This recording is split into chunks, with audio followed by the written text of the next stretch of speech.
So the Warframe servers are down again for some ungodly reason, so I'm just gonna go ahead and make an April Fool's Day video. Peggles, it's March. Through my extensive research, I have determined that April Fool's videos are just people appealing to the exact opposite demographic, and I want to make some use out of this god-forsaken theater degree. Oh. Fuck, I spilled my coffee. Here are the top 5 Shakespeare plays as of March 2018.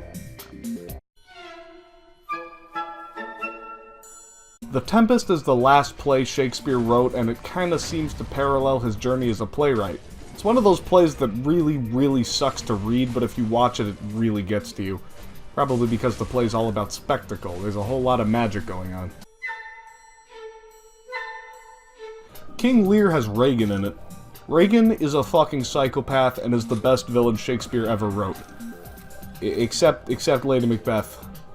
And Claudius and maybe Iago, but she's still really cool. She's cool. She and her boyfriend, this one time, right, they tie this dude to a chair, and in one of the most brutal scenes in anything ever written ever, they just stomp on his face with some big-ass heels and crush his eyeballs. The play itself is pretty okay. It goes on for a little longer than I'd like, but it's real emotional, which is always fun, and it gets a lot of points for being one of the most creative plays Shakespeare's written. Centering a conflict around confusion is always bad. Always. No exceptions.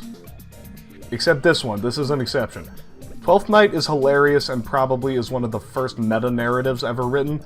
There's no real characters in Twelfth Night. They're just a bunch of walking stereotypes that jump around the stage monologuing about the character traits.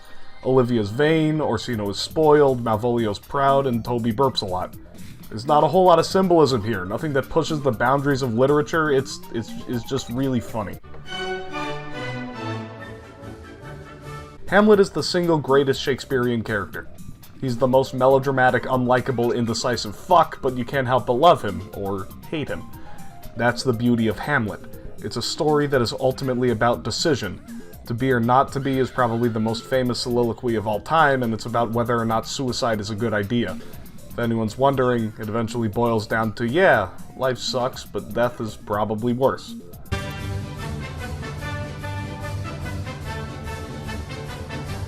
If you ask anyone else, they will tell you that A Midsummer Night's Dream is great. Not the best, but great. Midsummer is fun. It has some great characters, but it doesn't have Hamlet. It has some great humor, but it's not Twelfth Night. It has some great spectacles, but it isn't The Tempest, so why do I love Midsummer so much? Well, Billy kinda has this reputation that's formed somewhere around the time you read Romeo and Juliet in middle school. He's boring, and I can't understand him, which, like, yeah. Understanding Shakespeare is really hard. It's really hard. Some of the words he writes don't have actual meanings. We're pretty sure he just made them up. Midsummer is so good because it's so easy to understand. There's some dudes, they're in love, there's some fairies, they don't like each other and they're kinda rapey. This one guy turns into a donkey and everything works out in the end. Sure, if you're a seasoned veteran of Shelley and Shakespeare, A Midsummer Night's Dream is only good. But if you have any interest at all in reading his works, this is where you start.